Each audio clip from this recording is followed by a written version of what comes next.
I've actually done it. I have completed Elden Ring. As of the recording of this video, I've found some god weapons, I've managed to defeat pretty much every single hidden boss, I've seen multiple endings. This game is utterly glorious. So I want to give some sort of final thoughts after spending literally over 100 hours exploring this utterly brilliant world.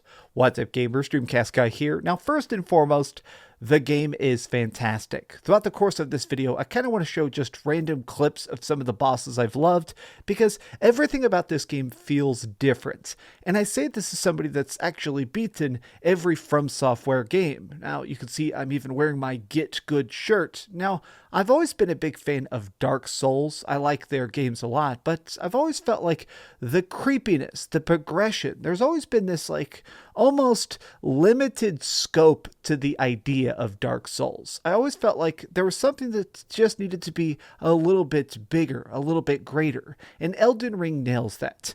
More than anything else, if I had to actually say what I feel like manages to be the most inspiring aspect of Elden Ring, it is the open worldness of it. Now, the first time I played this, because I've done multiple playthroughs now, that first run before the game came out was one of the most confusing and mind-blowing experiences in my entire gaming life.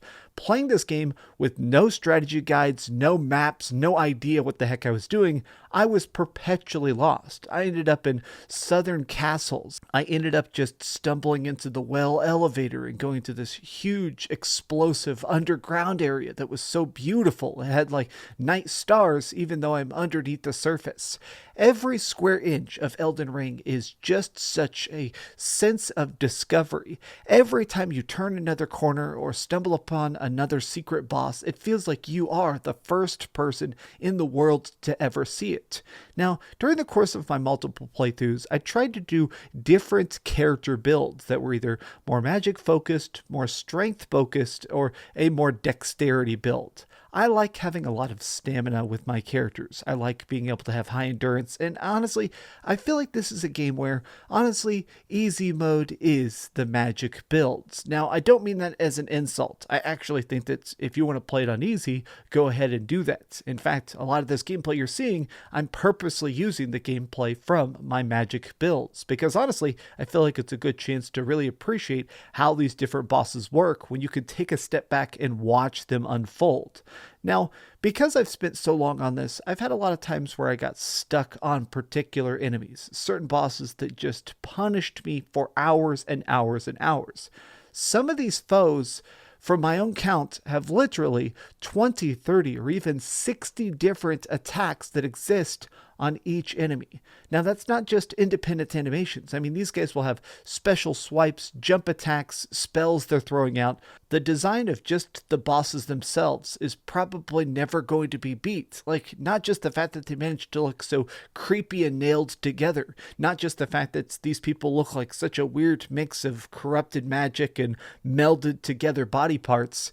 I think that genuinely, these are some of the most complex and brilliant boss fights ever designed. Even just a random dude. This is actually a boss I got stuck on perhaps the longest, even though he's just a random nobody. Commander Niall, or whatever this guy, he has two very strong minions. During the course of this boss fight, I accidentally pulled in a random enemy from outside the boss fight area, and so I had to fight him plus his minions plus a random freaking knight.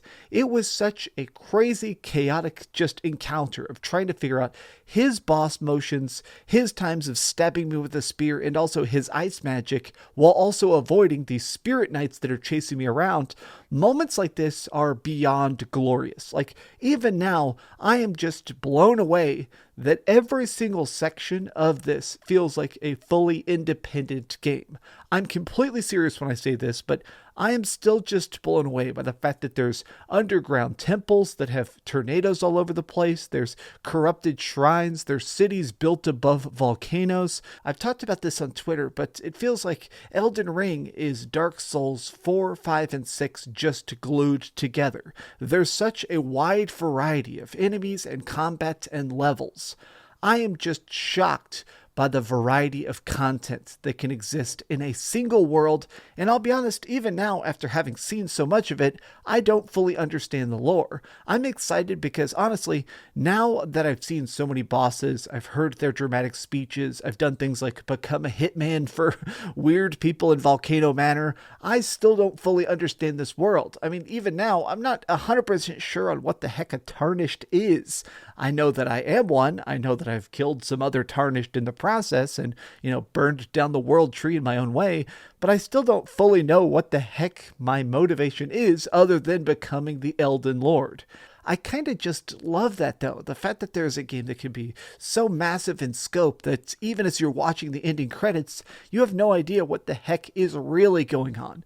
If I had any sort of perceived criticisms for Elden Ring, I do think that sometimes if you're looking for the hardest experience possible, you have to stay on track. It is very easy to become lost in this game, and in certain zones, you could become dramatically over-leveled and way too strong in a very short amount of time. Like, if you get lost going through Caelid and go through some of those underground dungeons and stuff, you're going to find super weapons probably before the game intends you to do so.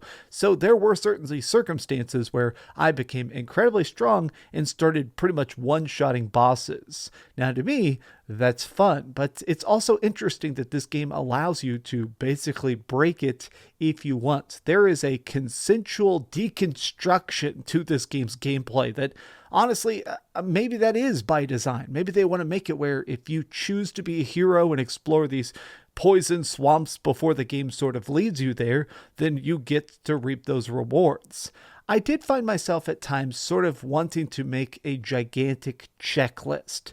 One of my favorite movies is Kill Bill. I'm a very big fan of Quentin Tarantino, and I found this list online of all 83 bosses inside of Elden Ring. And after a bit, I found myself just going piece by piece, bit by bit, down that list, trying to find and defeat all 83 bosses. And let me tell you, that was such a glorious experience, actually trying to find out, okay, where is the Godskin Noble? Okay, where are the 4 demi-humans? Okay, let's find and defeat every single enemy in their layers, even if it takes keys and chaos to find them. I guess, more than anything else, I am just thinking, there can never be a game bigger than this. The absolute scope, the scale, anybody who's fully unlocked the map in Elden Ring can attest to the fact that this is just huge. I don't think that I've ever played a game where 45 hours in, I unlock another huge chunk of the map. The mountaintops of giants, these weird dungeons. Every time I went to another portion of this world, I again just felt myself just sitting there with my mouth open, completely stunned at what they've managed to create. The capital city. I guess even now, just thinking back, I love the fact that this game is so big, it's so hidden, and there's so many hundreds of tiny details hidden in every single environment. I don't think that they're ever going to be able to make a game this big again. Is Elden Ring 2 going to be twice the size of the map? Is there just going to be big DLC expansions? I mean, I don't think I've ever been so excited for downloadable content in my life. Give me an extra island. Give me an extra prison cell to explore. Give me extra bosses. I'm definitely going to review every piece of DLC for this game because already, even after having finished it, I want to create another character. I want to go back. I want to try and break this game in a completely different way. It's truly impressive just how much they've managed to pack into this game. But more than that, I guess what keeps coming to my mind is the fact that I love that there is just these different tiers of difficulty that are completely of your own volition. If you want to make this game incredibly hard, go a melee build, never use the summons, never play in co-op, and if you want, maybe don't drink potions. I like the fact that there's these extra ways that you can make the game as hard or as easy as you want. I keep wanting to actually sit here and watch the trophies on PlayStation and the completion rate of achievements on Xbox because I want to see what the completion rate of this game is. As of now, some of the endings have a 2 and 3% completion rate, meaning that 98% of the people playing the game have not beaten it. But to me, I'm curious how much that number is going to go up, how much people are going to finally finish this, finally explore it, finally look up guides to defeat the Elden One themselves. I just absolutely love this game, and more than that, I guess I want everyone to finish it. I feel like this is that game that is going to slowly open eyes to the fact that difficulty is a good thing. I keep thinking about this, but I do think I want an Elden Ring tattoo just right here on my arm, because I don't think I'm ever going to experience art that can blow me away this much. I mean, I'm still just in utter shock. I'm recording this shortly after finishing another one of the secret bosses, and I'm just... how can we do better than this? This may be the best that games ever become. If we manage to get something that's bigger, more impressive, more fun, with bosses that have 100 different faces, I'm definitely going to buy it, and I'm definitely going to play it, because honestly, this has been such an eye-opening experience. At 35, I'm experiencing completely new versions of video games, and it makes me even happier for the future of games. This is it. Games are still improving. Art is still improving. Bosses are still improving. There is no limit to the glory of gaming. Well, thank you so much. I just want to do some off-the-cuff thoughts for a nice little Saturday video. I hope you guys are enjoying your weekend. And please, if you could, give this video a like, share with your friends, and subscribe if you haven't already. But do me a big favor and keep dreaming. Oh, man. I died a lot. I'm not going to lie. I definitely died a lot. Thanks so much for watching that video. If you want to see something else, you can always click this link to see what I put up last, or, subscribe and see what's coming up next. Also, I promise that whatever I do, it'll try not to suck.